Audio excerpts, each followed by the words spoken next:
Баршаңызға қайырлы күн достар, сіздермен бірге Фатима, менің каналыма қош келдіңіздер.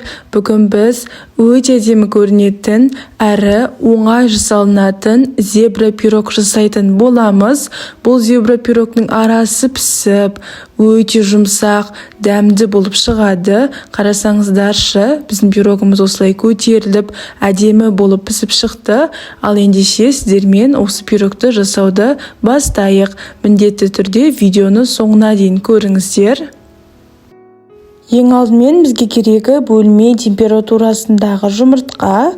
3 жұмыртқамызды ыдысымызға салып болған соң 200 грамм шекерімізді қосамыз. Және де үйлеріңізде ванильный сахар бар болса қоссаңыздар да болады. Осы үшеуін қосып, енді миксермен біздің жұмыртқамыз 2-3 есеге көтерілгенше миксерлайтын боламыз. Мен бұл жерде шамамен 3 минуттай миксерладым. Жұмыртқамызды көпіргенше миксерлеп болған соң, енді қаймақтың кезегі. Бұл жерде менде 200 грамм қаймақ. Осы 200 грамм қаймақтың бәрін қосамыз да, сосын 135 грамм ерітілген сары майды қосамыз. Төменнен жоғарға қарай венчиктің көмегімен араластырамыз. Және де достар, осы пирогқа қосатын ингредиенттердің бәрі бөлме температурасында болу қажет. Және де осы жерде ұнымызды қосып бастайық. Осы пирогқа мен барлығы 300 грамм ұн қостым. Және де ұнды міндетті түрде електен өткізіңіздер. Ұнның бір жартысын електен өткізіп болған соң, осылай бір пакет қопсытқыш қосамыз. Осы бір пакеттің ішінде 18 грамм қопсытқыш бар. Осының бәрін қосып, жақсылап тұрып араластырамыз. Достар, зебра пирогтың толық құрамын сіздер видеоның астынан таба аласыздар. Және де осы видеоны көріп, жасап болған соң, менің видеома лайк басып, комментария жазып, қолдауларыңызды жазып, қалдыруларыңызды сұраймын.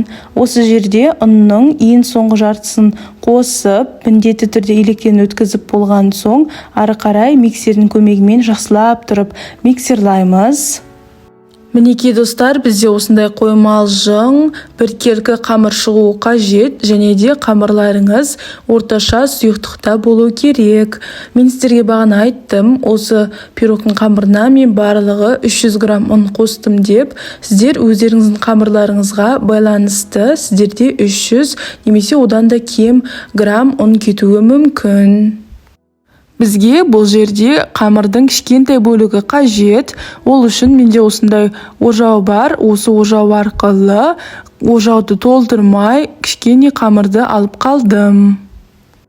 Ал енді осы алып қалған қамырымызға 1 ас қасық какао ұнтағын және де 1 ас қасық қаймағымызды қосамыз да жақсылап тұрып араластырамыз. Сіздер бұл жерде қаймақтың орнына 1 немесе 2 ас қасық сүт қоссаңыздар да болады. Осылай жақсылап тұрып араластыруларыңыз қажет. Келесі кезекте үйлеріңізде қандай форма бар, сол форманы аламыз. Сосын форманың шет-шетіне май жағамыз. Астына пергамент қағазын төсеп, қамырымызды құямыз. Қамырымызды формамызға құйған соң, осылай тегістеп шығамыз. Бағана біз қамырдың кішкентай бөлігін алып қалып, оған какао ұнтағын қосқан едік. Енді соны осындай кондитерлік қорапқа салып, ұшын кішкене ғана кесемізді. Енді осыны біздің қамырымыздың бетіне осылай құйып шығамыз. Яғни бұл жерде біз өрнек жасаймыз.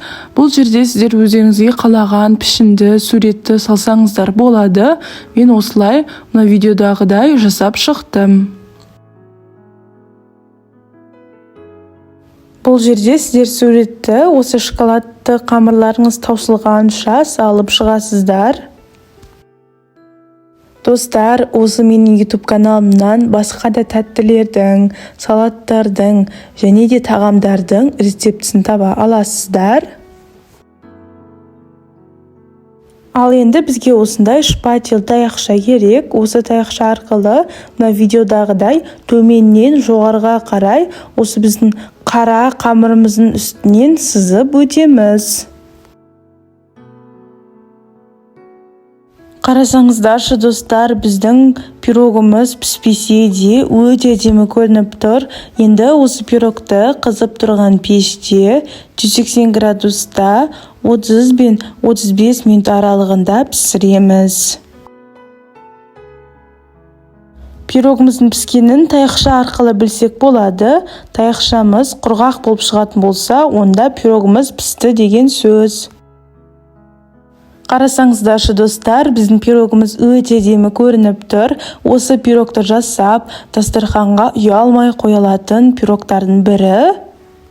Осындай әдемі пирогты сіздер де жасай аласыздар. Ең бастысы өздеріңізге сеніңіздер және де жақсы ниетпен, ықыласпен осы пирогты жасап көріңіздер. Сіздердің де қолдарыңыздан келетініне мен сенімдімін. Қараңыздар, осы пирогты кескен кездегісі өте әдемі көрініп тұр. Біздің пирогымыз көтеріліп, арасы жақсы піскені көрініп тұр. Осы пирогымыздың иісі бүкіл кухняның иісін алып жатыр. Осы пирогты пісірген соң кішкене суытыңыздар, сосын барып кесіп, дәмін татып көре берсеңіздер болады. Осы пирогтан 5 минуттың ішінде ештеңе қалмады. Үйдегілер бәрі таласып жеп қойды. Сіздер де осылай осы пирогты жасаңыздар. Сіздермен болған Фатима. Менің каналыма тіркеліп, лайк басып, комментарий жазуды ұмытпаңыздар. Және де осы пирогты жасап, қалай шыққанын комментарияға бөлісіңіздер.